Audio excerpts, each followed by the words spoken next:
Good evening, Commanders, and welcome back to Algorab AM. I'm your host, Commander iflippadaswitch, and this is your one-stop shop for everything that there is to do with Sidewinder Syndicate, the Algorab system, Forbes Terminal, Elite Dangerous, and everything that the great wide universe has to offer. So this week, we're going to be keeping things a little bit more simple, if you will.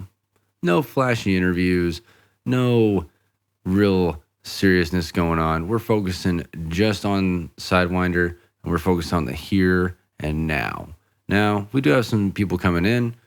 We have Phill P coming in from outside Sidewinder, giving us a little bit of his insights, if you will, a little tinfoil hattery on some goings-on out there in the Elite Dangerous universe. But let me tell you, him and the guys over at the post-disaster evacuation squadron, those guys are doing some serious work. And because of their work, they've been putting some stuff together. On top of that, we have your newest installment of Switch in Space going to be coming up, and it is quite a doozy, let me tell you. But after that, we'll be going into a quick down and dirty, what you need to know, Sidewinder Syndicate-oriented BGS report that's going to let you know where you need to be to make the most out of your time in the BGS. Now, with that being said, let's just hop into it.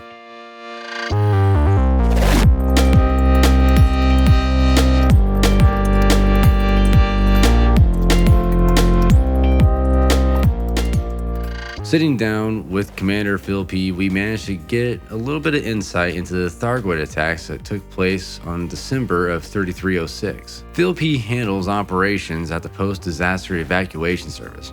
They focus on ensuring the safety of civilians trapped in stations that have been heavily damaged. They do this by evacuating civilians from burning stations and providing emergency goods to rescued ships around damaged stations to ensure that civilians are not just moved from one disaster to another. The burning stations in December were a result of Thargoids pushing back against human presence in the Coalsack region. It was an entirely unexpected attack, said no one. It was, however, the most widespread attack to date, with 9 stations across 2 separate regions of space being affected. Post-disaster evac and anti-Xenos had their work cut out for them with this one. They evacuated over 100,000 personnel and recovered approximately 400 black boxes and 1,000 escape pods from the burning stations in the weeks following the attack. These activities have a significant influence on beating back Thargoid incursions, and if you're a pilot looking for a non-combative way of contributing to the effort, you should consider signing up. Apart from the scale of this recent incursion, I asked Phill if he noticed anything different about them. He said these were harder than previous incidents. The amount of debris and explosions within the stations were a lot less forgiving than usual. Apart from that, he mentioned something that was really interesting and may be a bit of a hint at some upcoming content in regards to the Odyssey expansion.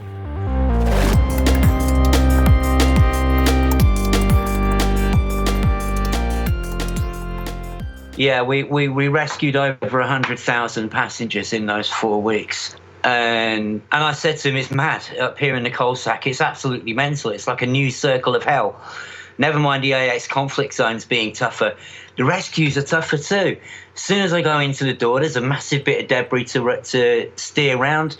There's more explosions. I'm having to use the thrusters to counteract being thrown around a lot more. There's all sorts of protrusions coming up from the floors, signs and gantries and extra bits that they put in there for your ship to get snagged on or blow into or stuck on or whatever. You know, there's more smoke, visibility's twice as bad as it was, and they've really stepped it up, and it's hell in there. You know, and normally we can go in there and, you know, practically do rescues in our sleep because we've got so practiced at it. And it was really keeping you on your toes in the station. When I landed to pick up passengers, a couple of times I was getting a new message that I hadn't heard before. And paraphrasing, but it would be things like, have your hazard suit ready, or make sure the seals are secure on your hazard suit. I'm thinking, what? And I dropped into the burr pit one morning while all this was going on, and Commander Burst is like, "You guys are busy at the moment, aren't you?" And I said, "Yeah, you could say that." He says, "Yeah, have you heard these new messages?" He actually brought the subject up, so I thought, "Oh, so glad he did that. It's not just me." But he brought that subject up.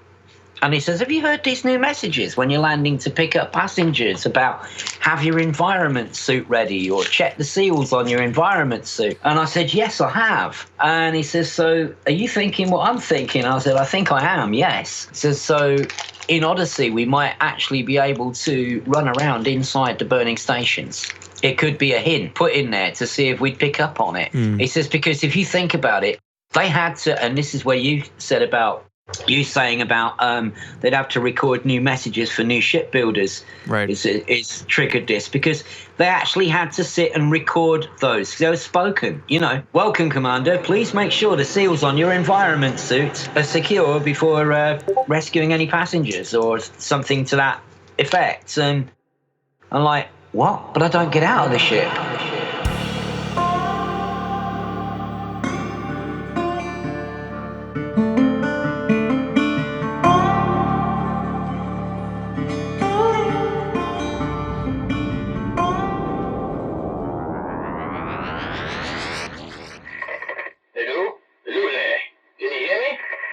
Well, he doesn't sound like an evil robot, or a Thargoid, or a lost ghost ship. Man, we've really met some interesting people out here. Thargoids aren't people. You could try the short-range burst transmitter in the survival kit to contact the ship. We have a burst transmitter? That would have been really nice to know a little bit sooner. Sorry. I was a bit busy trying to keep us from dying while you had a crisis about time travel. All right, fair point. This is Commander Switch. I've been stuck in... Do you think we should tell him that you're a time machine? Do you want to fry his brain? Oh, right. In this ring for 3 days. We've taken some damage and are in desperate need of repairs. I recommend the antitect, and it's a good thing I found you then. Can I have you floating around here with all the pirates around and whatnot? I'll send you the coordinates to Nicaria. You can make repairs there and have a wee rest. 07, Commander. Thank you so much. We'll meet you there.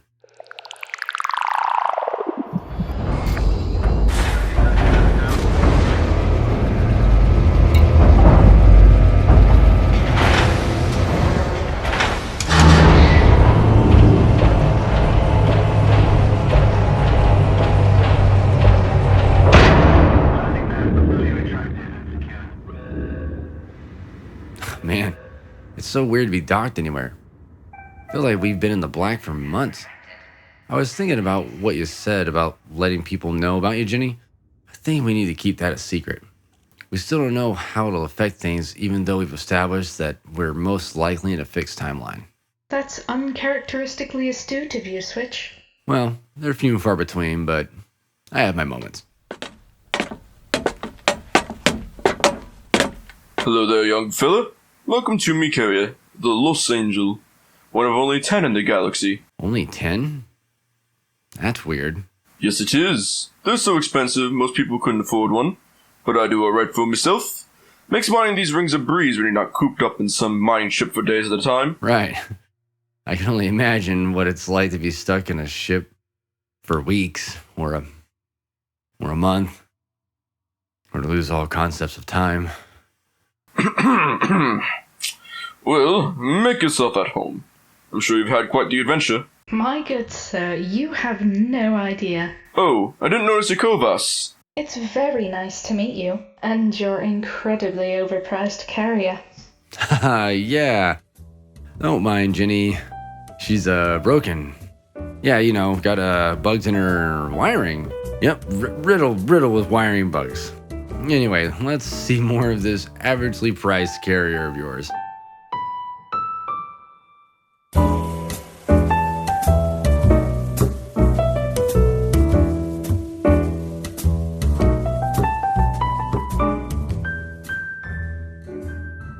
So, 3305, huh? I mean, what a crazy year it was. Is. Hey, it's been a good one. Pirates have kept their distance, and I made quite a bit out here in Los. Los, right. How long have you been out here? Seems like you could stay for a long time with the carrier to call home. Well, I was one of the first to get a carrier for private use. I own a small mining company, and the carrier helps out a lot. As far as how long, well, must have been about 6 months ago yesterday. 6 months in an asteroid ring? By yourself sounds like a hell of an adventure, man. Let me tell you. It's not for everyone. Definitely not as exciting. Well, I don't mind the quiet, and as long as I'm making money, well, I can stay out here for a while, friend. Well, I'm not one to judge a man by what he does or likes, as long as it's not hurting anyone. So, 3305, huh? Yep, 3305. Year I make a mint and finally retire. Well, sir, I appreciate the drink and the company. And thanks again for patching up my boat. You wouldn't by chance know the closest station to this ring, would you? Murukami Gateway is just a short hop away. I wouldn't go there, though. Bunch of damn space commies run that station. Thanks. Good to know. Take care, sir.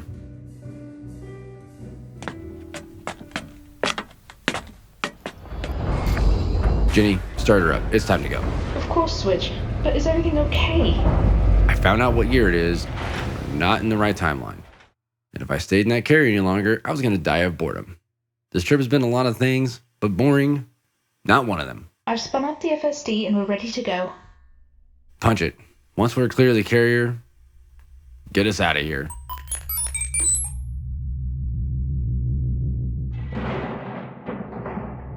Jenny, did you hear that? Negative, Switch. What was it? Nothing. It's probably just my imagination. Jumping in 3, 2, 1. Engage.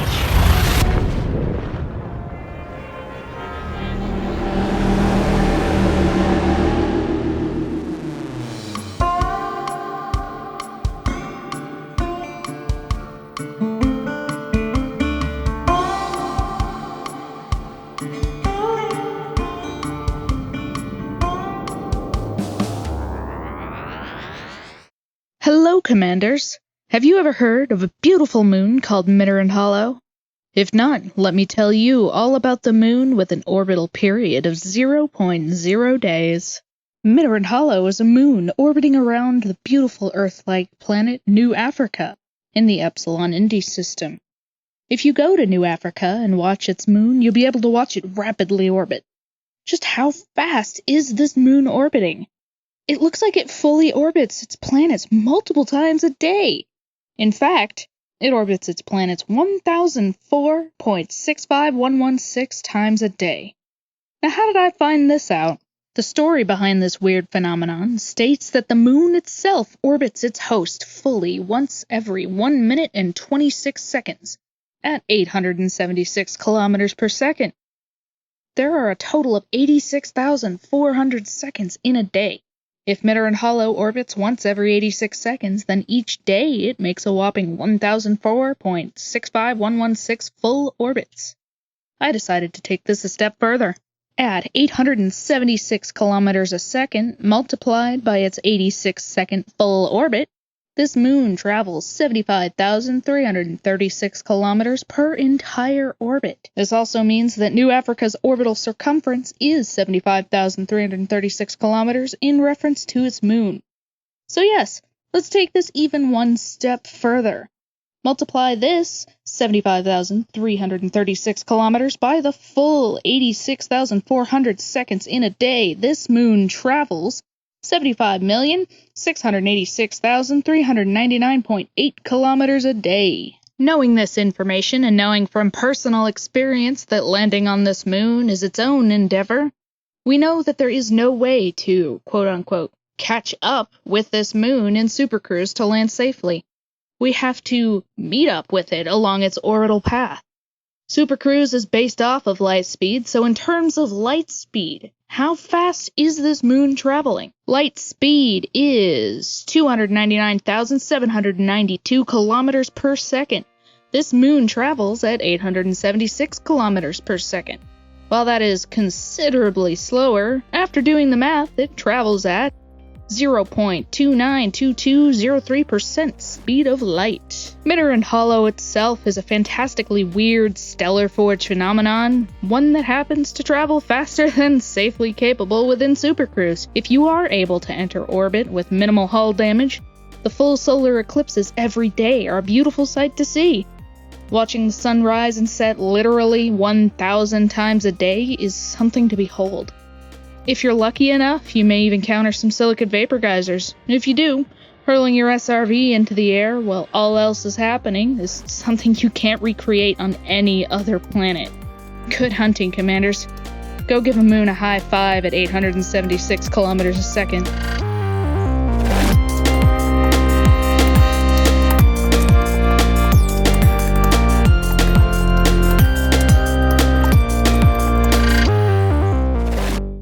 '07 Commanders, and welcome to the Sidewinder Syndicate BGS report. To start things off, we're going to look at a war that concluded a few weeks ago, and then move on to new systems and potential expansions. A few weeks ago, we were at war in the Sac-Chelmere system. This war concluded with 0 losses, so congrats are in order to all the commanders who made that happen. As of this recording, the Syndicate is in a state of boom in that system. Influence is at 48%. Boosting this system is no longer a priority, but if you do feel like heading out there, remember the system only has small landing pads. However, you have spent an unreasonable amount of time engineering a new corvette and you want to flex its guns, you can collect bounties in any system where the controlling faction is the Sidewinder Syndicate, and you can turn those bounties in here after switching to a smaller ship. Bounties are worth double the influence points when a system is in a state of civil unrest. There have also been reports that influence has been steadily increasing in 53 Virginis. The controlling faction in this system is Delta Squadron. They are a player faction, so do not engage in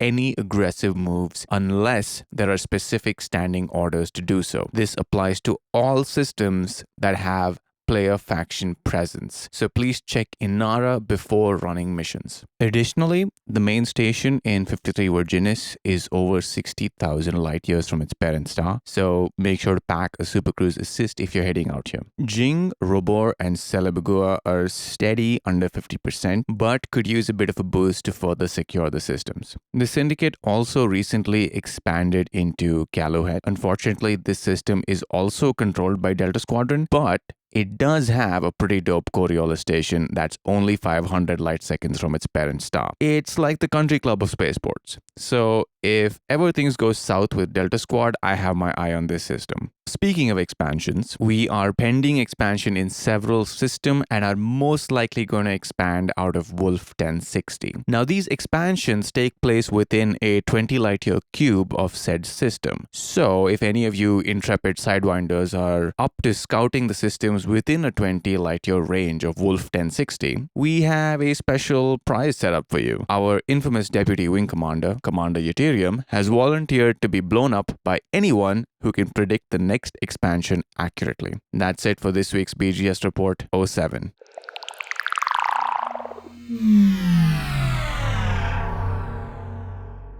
All right, Manners. That is probably going to wrap us up for this week. I want to say thanks to Commander Phill P for his awesome segment in regards to not only his thoughts on Odyssey, but also some facts and some speculations on the most recent Thargoid attacks and how that's possibly going to affect things in the future. I also want to thank Commander Monohive for digging down deep into the BGS and making a really great piece of information to share with Sidewinder. I feel like this is really, really valuable info and it's going to help us out a lot. And also I want to thank the Sidewinder Syndicate Media Division for producing yet another great episode of Switch in Space. And with that, we are going to be taking it out of here. Remember, you can find Algorab AM in all the places that you get your podcast, whether it be iTunes, Stitcher, Spotify, you name it, you can find us there. We're also over on YouTube.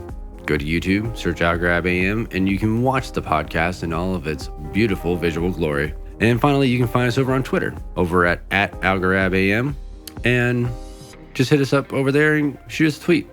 But aside from that, that is going to do it for this week. Thank you very much for listening. Have an amazing week. Fly dangerously, Commanders. 07